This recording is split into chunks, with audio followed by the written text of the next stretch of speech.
ఆయిల్లో పెద్దల్లిపాయ పీసెస్ పచ్చిమిర్చి ఫ్రై అవుతున్నాయండి. ఇది బాయిల్ చేసి పక్కన పెట్టుకున్న కాలీఫ్లవర్ అండి. ఉప్పు పసుపుతో బాయిల్ చేసామండి. ముందుగా కొద్దిగా టర్మరిక్ పౌడర్లో బాయిల్డ్ టర్మరిక్ పౌడర్ వేసి,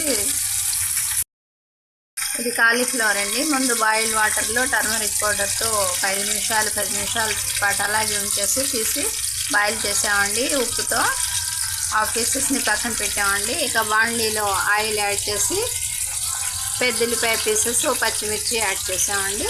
ఇప్పుడు మనం ఈ కాలీఫ్లవర్ని ఫ్రై చేద్దామండి.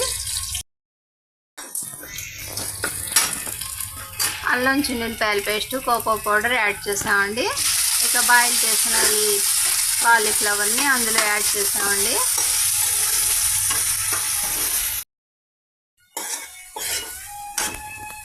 మన కాలీఫ్లవర్ ఈ విధంగా ఫ్రై అయిపోయిందండి.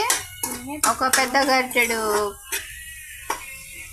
ఆయిల్, పెద్దల్లిపాయ పీసెస్, పచ్చిమిర్చి, అల్లం చిన్నులపాయల పేస్ట్, కోకో పౌడర్ అన్నీ ఫ్రై చేసేసి బాయిల్ చేసిన ఈ కాలీఫ్లవర్ని అందులో యాడ్ చేసామండి. నెక్స్ట్ ఇప్పుడు కారం కూడా కొద్దిగా యాడ్ చేసామండి మన టేస్ట్ని అనుసరించి.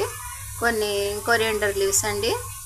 ఇక మన కాలీఫ్లవర్ ఫ్రై రెడీ అయిపోయినట్టేనండి.